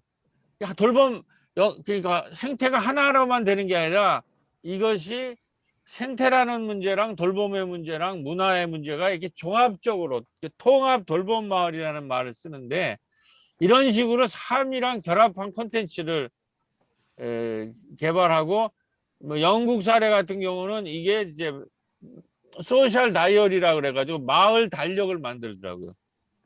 그래서 서로 돌봐주고 서로 품앗이를 하면서 거기에 생태적인 영성을 삶이랑 연결될 수 있도록 집어주는 거죠. 그 뭐 뱅크, 시간 뱅크라든지 사회적 달력이라든지 이러한 구체적인 삶의 문제와 영성의 문제과 살림의 문제, 생태 문제, 돌봄의 문제를 통합적으로 연결할 수 있는 어떤 앱, 어떠한 네트워크들, 이러한 것을 하는 강력한 마을 운동이, 강력한 새로운 뭐라나 기후 교회들이 등장해야 되지 않겠는가 말씀드리고 싶어요. 네. 그런 것에 대해서 좀 도움을 주셨으면 좋겠어요. 네. 감사합니다. 혹시 그 유미호 센터장님, 네. 저 혹시 이 환경 위한 중보 기도문 네. 그런 게 있나요? 그거 혹시 목사님 가까우니까 한번 뵈요. 제가 자료 드릴게요. 네네. 예. 네. 그러면 연락처 제가 나중에 황 목사님 통해서 받으셔서 이렇게 네, 연결. 네. 제가 받거나 해서 하고요. 많이 늦으신 것 같은데 제가 그냥 간단히 얘기하면 되는 네, 거예요? 센터장님 이제 정리해 네. 주시면 네네. 네. 사실 좋은 그 자극이 돼서 네네. 이원도 목사님이 얘기하신 거 너무 많아서 지금 임종환 교수님이 얘기하는 건 이제 신현 사회적 경제 쪽에서 얘기하는 부분들 같이 협력하면 되지 않을까. 네, 돌봄 커뮤니티나 또 이 생태 부분이나 이런 거 연결하자고 저더러 들어오라고 그래서 들어가긴 했는데요. 근데 조금 전에 다 준비됐다 하는 부분이 저는 별로 공감이 잘 안 가요. 그러니까 오히려 그 정도 하고 있는 거에 만족하는 사람들이 많은 것 같다는 생각들이 들어요. 그러니까 아무것도 안 하는 사람들은 오히려 이호재 목사님처럼 어느 한 번에 뒤집어지는 경험이라도 하는데 그거 다 알아. 다 안다고 하거나 난 해봤어라고 하는 것들이 위험한 거일 수 있다. 저는 이렇게 생각이 드는데요. 지금 그 이제 부천에서는 워낙 또 많이 잘 하고 계시지만 뭐 햇빛 발전, 뭐 도시터파, 뭐 이렇게 하는 거 그린 뉴딜이나 전환도시 운동하는 데서 한 뭐 6가지, 7가지를 꼽는 게 있어요. 그러니까 서울시 같은 경우 저는 이제 거버넌스 활동들을 많이 하니까 그 영역에서의 목표와 전력들을 세워놓은 게 다 있는데 쉽지 않은 이야기고 또 같이 협력해서 그걸 이루는 그 과정도 지난하다라고 하는 생각이 들고 목표 설정부터 그 목표를 어떻게 이루려고 하느냐가 하는 것도 굉장히 어려운데 저는 제일 그 이현우 목사님 다녀오셨을 텐데 저도 다녀왔는데 영국의 토트네스 마을이 전환 마을이잖아요. 우리나라에서도 여러 전환 마을들 그리고 전환 학교들 이런 것들이 있는데 교회가 저는 이게 마을 목회 이 마을 교회 하시는 곳에서 이 전환 마을 운동하는 쪽에서 좀 힌트를 얻는다면 목표가 너무 높고 우리가 그리는 게 너무 높아서 첫 발을 못 내딛는 경우 그게 되겠어라고 하는 거라든가 그건 하나님이 할 일이야라고 하는 거라든가 이게 이유되는 게 많아요. 이제 그런 얘기를 한참 하다 보면 다른 사람들도 그분들의 얘기를 듣고 안 될 것 같으니까 전혀 뭐 아예 인정을 안 해버리거나 침묵하는 경우가 있는 전환마을 운동은 그냥 선언하는 것부터 시작하잖아요. 그래야 하니까 하자라고 하는 거. 어렵지만 뭐 그냥 믿고 하는 거죠. 우리는 믿을 뿐 있으니까 그거 하자라고 하는 거를 좀 해보되 개인적인 것에서 이제는 넘어서자. 뭐 그거보다 하나 더 나갈 수 있고 공동체에서 할 수 있는 거를 실험하자라고 하는 얘기를 전 해보고 싶은데 그 의미에서 이제 부천의 예를 들면 이제 도시텃밥 하자고 했는데 전환마을 운동하는 사람이 그 숲밭 디자인해서 하잖아요. 그러니까 과수까지 포함해서 허브 식물까지 해서 해놓는 거. 그래서 저희가 조금 전에 올려드린 이제 생태 전환교회 워크숍 다음에는 탄소 중립과 교회 숲밭 정원 워크숍을 할 거거든요.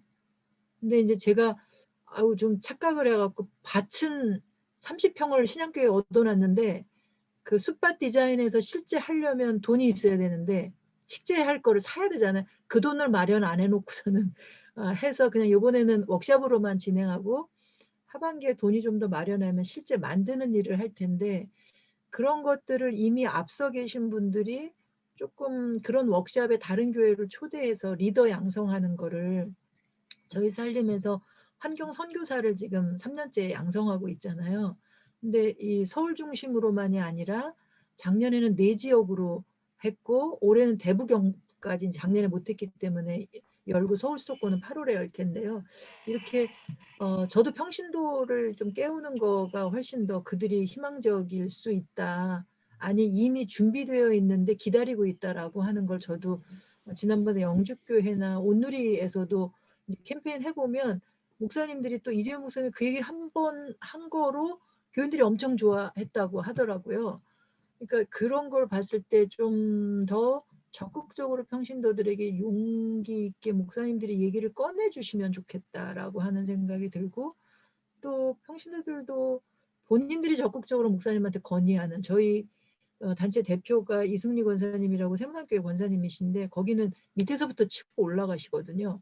그래서 그런 쌍방간의 좀 노력들이 좀 필요로 하다는 생각이 드는데 제일 저는 좀 관심을 두고 있는 게 교육인데 그 교육을 물론 지금의 위기에 대한 책임이 어른들에게 있기 때문에 어른들을 환경교육 시키는 거, 생태교육 시키는 게 우선적인데 그 어른들이 너 여기 지금 세미나 중인데 왜? 네, 행동하게 하기 위해서 중요한 게 미래 세대들이 이 위기를 본인들의 위기로 이야기하게끔 하는 교육을 해줬으면 좋겠다. 그러니까 가르치려고 하는 게 아니라 그들이 느끼는 위기를 그들의 입으로 얘기하게끔 한다면 그럼 그 안에서 답이 나올 수도 있고 기성세대를 깨울 수 있다. 저는 그런 생각이 들어요. 그래서 저는 기회 되면 우리 두 교수님이 교육 쪽으로 계신데 좀 그 신학생들이나 교육전도사들이나 교사들을 좀 깨워서 그들이 말하게끔 하는. 저는 사실은 어린이 캠프나 중고등학교 캠프 할 때 교재 없이 했거든요. 교재가 필요한 거라고 생각 안 하고요. 지금의 위기가 교재고 그리고 하나님이 지으신 이 창조 세상 참 아직 남아있는 창조 세상이 좋은 교재라고. 그리고 성경이 있잖아요. 그러니까 이거를 충분히 묵상하고 할 수 있는 예전에는 근데 없는 건 아니에요. 이제 저희가 매년 절기에 맞춘 탄소금식 자료나 뭐 이런 것들을 만들고 온누리는 그 생명환경팀 차원에서 작년하고 올해 했는데 내년에는 전교회적인 차원에서 하려고 그 팀에서 저한테 탄소금식 이름을 바꿨으면 좋겠다. 아까 이제 용어 얘기를 하셨잖아요. 그 얘기를 저한테 했는데 요번에 저희 교육에 들어오셔서 그 팀에서 하는 얘기 온누리에서 온라인 그린스쿨을 제가 김신영 박사를 밀어 넣어가지고 4주로 진행을 했어요. 그걸 하면서 마지막 날 하시는 얘기가 교인들 평신도하고 얘기를 하다 보니까 탄소금식 용어를 바꿔야 되겠다고 얘기를 하시다가 그날 결론을 뭐라고 내시냐면 우리만 그랬지 이미 교인들 중에는 탄소금식이 보편적이고 세상 사람들 너무나도 잘 알고 있는 거예요. 왜냐하면 작년에 100교회, 올해 350교회가 이거에 참여하셨거든요. 그만큼 보편화되고 있는 거에 대한 탄소 중립도 전 세계가 얘기하고 있는 거여서 다른 걸로 얘기하면 오히려 헷갈릴 수 있을 수도 있어서 이 용어를 쉽게 풀어서 같이 얘기해 주는 게 조금 더 낫지 않을까라고 하는 없어서 못하는 건 아니다 이런 생각이 들어서 기회를 좀 마련해서 장소는 양평 같은 데가 좋지 않을까 이런 생각이 들어요. 장소가 아주 좋고 그러면서도 거기가 그 기후 위기의 어떤 조짐이 보이는 그런 위기의 어떤 것도 있지 않나요? 그걸 같이 느낄 수 있는 그런 공간에서 뭔가 전에 황 목사님이 아주 좋은 공간도 저한테 보여주셔서 그런 공간에서 인원수도 중요하지 않은 것 같아서 좀 같이 경험할 수 있는 그런 자리들을 또 선교적 교회의 교육으로 여기 세 분이 교수님들 계시니까 같이 그렇게 함께하는 자리를 마련해 주시면 부천과 양평에서 같이 이렇게 해갈 수 있으리라 하는 기대감으로 저는 마무리해 보려고 합니다. 네. 감사합니다, 센터장님. 사실 산립에서 진행하고 있는 아주 많은 프로그램들이 있더라고요. 저도 관심을 갖고 보니까. 그래서 또 될 수 있으면 많은 것들 참여하고 배우려고 하는데 더 적극적으로 가교마와 함께 또 여러 가지 또 실제적인 것들 만들어가면 좋을 것 같습니다.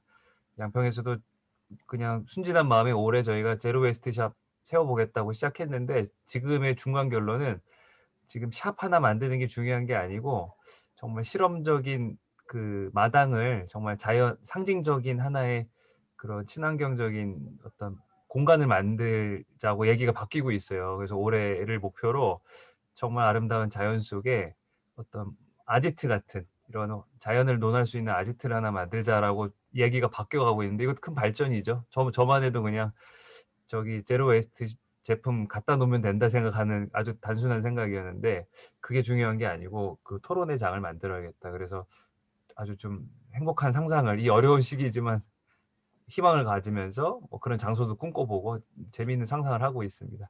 오늘 늦은 시간까지 사실 할 얘기가 이제 막 얘기가 시작돼야 될 거 밤새서 해야 될 것 같은데 네, 좀 아쉬움을 뒤로 하고 오늘 모임은 이렇게 마치도록 하고요. 한국일 교수님 그럼 저희 모임을 대표해서 한번 기도해 주시면 오늘 모임은 이렇게 일단 마무리 짓도록 하겠습니다. 네.